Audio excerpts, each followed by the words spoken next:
वज़ीर-ए-आज़म का तारीख साज कामयाब दौरा चीन। शहबाज शरीफ की बीजिंग में चीनी सदर शी जिनपिंग से अहम मुलाकात। सीपेक समेत कसीर जहती ताउन बढ़ाने पर इत्तफाक। चीनी सदर ने वज़ीर-ए-आज़म की पाकिस्तान के दौरे की दावत कबूल कर ली।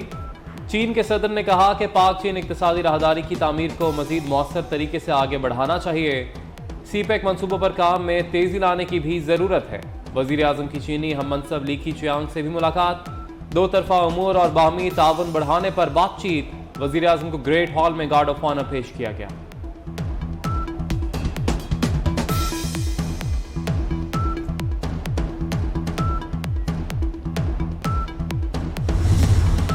वज़ीर-ए-आज़म की चीन की सफ़े अव्वल की कंपनियों को दौरा पाकिस्तान की दावत।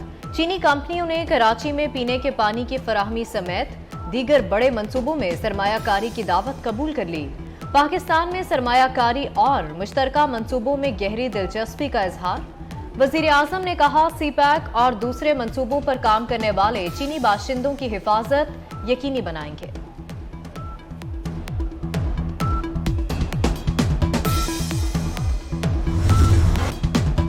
दो बुखला के जरिए अदालत को गुमराह किया गया। अदालत ने बाबर आवान और फैसल चौधरी पर एतमाद किया था। चीफ जस्टिस उमरता बंदयाल के इमरान खान के खिलाफ तौहीन अदालत केस में रिमार्क्स।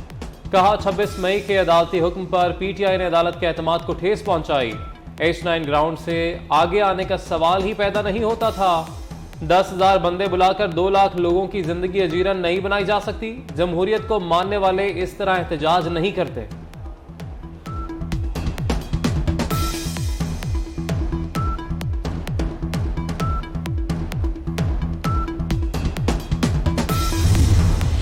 तौहीन अदालत के सुप्रीम कोर्ट ने इमरान खान से 5 नवंबर तक तफसीली जवाब तलब कर लिया।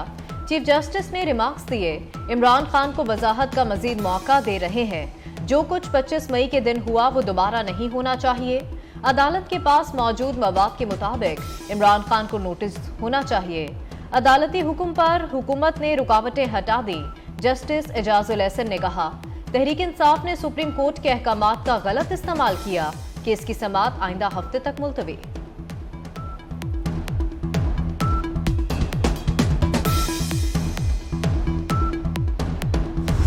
अरशद शरीफ शहीद की इंतकाल के बाद पीटीआई ने इसको सियासी रंग देने की कोशिश की और पीटीआई ने इसको कैश कराने की कोशिश की, और वही अरशद शरीफ साहब इमरान खान को किस तरह एक्सपोज कर रहे हैं।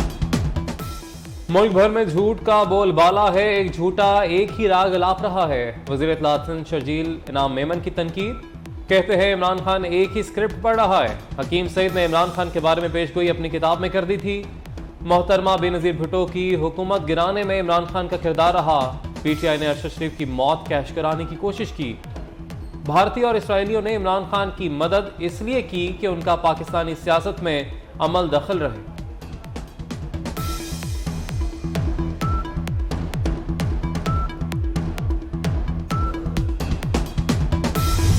में हादसे मामूल बन गए।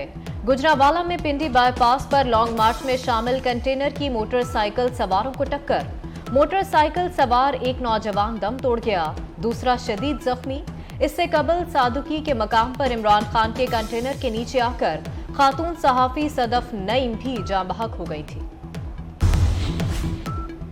पीटीआई लॉन्ग मार्च का छठा रोज गुजरावाला पिंडी बाईपास चौक से आज के लॉन्ग मार्च का आगाज। कारकुनों के दम दिलचस्पी के बायस दिन भर पिंडी बाईपास पर सन्नाटा रहा।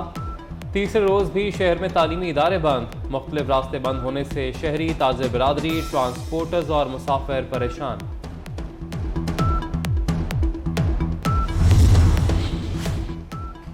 पीटीआई लॉन्ग मार्च के शेड्यूल में फिर तब्दीली। इस्लामाबाद पहुंचने की नई तारीख का ऐलान। मरकजी सेक्रेटरी जनरल असद उमर कहते हैं कि लॉन्ग मार्च 10 नवंबर को रावलपिंडी पहुंचेगा। मुल्क भर से तमाम काफिले 11 नवंबर को इस्लामाबाद पहुंचेंगे।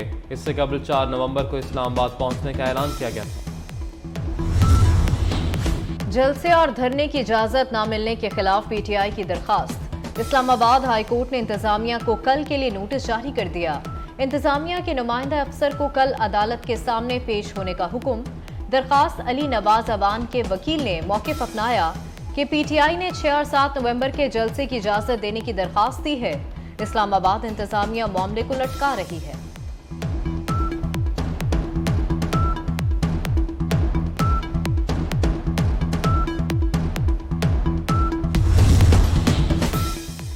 साइफर ऑडियो लीक्स की तहकीकात, पाकिस्तान तहरीक इंसाफ के आला ओहदेदारों की हठधर्मी, तफ्तीश पर अदम तावन। असद उमर भी FIA की तश्कील करदा तहकीकाती कमेटी के सामने पेश ना हुए। FIA ने जनरल सेक्रेटरी PTI को तफ्तीश के लिए आज दोपहर 12 बजे तलब किया था। इससे कबल साबिक वजीर खारजा शाह महमूद कुरैशी भी तलब करने पर पेश नहीं हुए थे।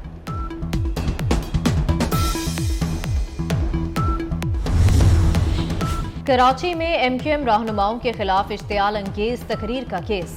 इंसदादे दहशतगर्दी अदालत ने फारूक सत्तार समेत 6 मुल्जिमान को बरी कर दिया। अदालत ने 3 मुकदमात का फैसला सुना दिया। मुल्जिमान के खिलाफ शहर के मुख्तलिफ थानों में मुकदमात दर्ज है। सोशल मीडिया पर गलत खबरें फैलाने वाले हो जाएं होशियार। हुकूमत का नफरत अंगेज मवाद फैलाने वालों के खिलाफ सख्त कार्रवाई का फैसला। FIA को मजीद ताकतवर बनाने के लिए इदारे को मजीद इख्तियारात दिए जाएंगे। पार्लियामेंट से FIA एक्ट में तरमीम की मंजूरी ली जाएगी। विफाकी काबीना ने FIA एक्ट में मजीद तरामीम की मंजूरी दे दी।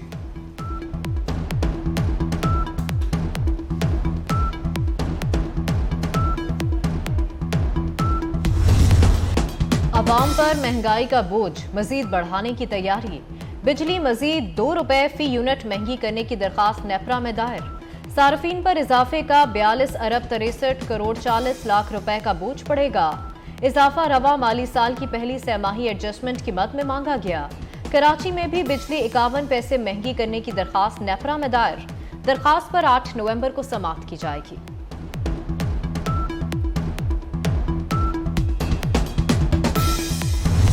डॉलर की कदर में उतार चढ़ाव। इंटरबैंक में डॉलर 80 पैसे महंगा, 220 रुपए 65 पैसे से बढ़कर 221 रुपए 45 पैसे का हो गया।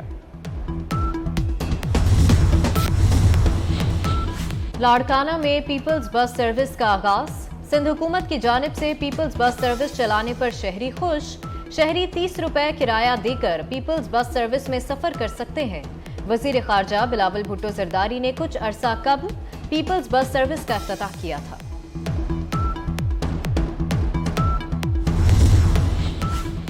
कोट मिठन में अजीम सूफी बुजुर्ग हजरत ख्वाजा गुलाम फरीद रहमतुल्लाह अलैह के 125वें सालाना उर्स का दूसरा रोज।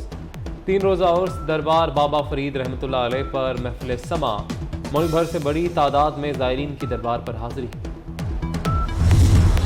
वजीर आजम शहबाज शरीफ की तरफ से खाद और बिजली पर रिलीफ मिलने पर जहानिया में किसान खुशी से निहाल। गंदम की बवाई पर काश्तकारों का खुशी में अनोखा अंदाज। ढोल की थाप पर भंगड़े डालते रहे।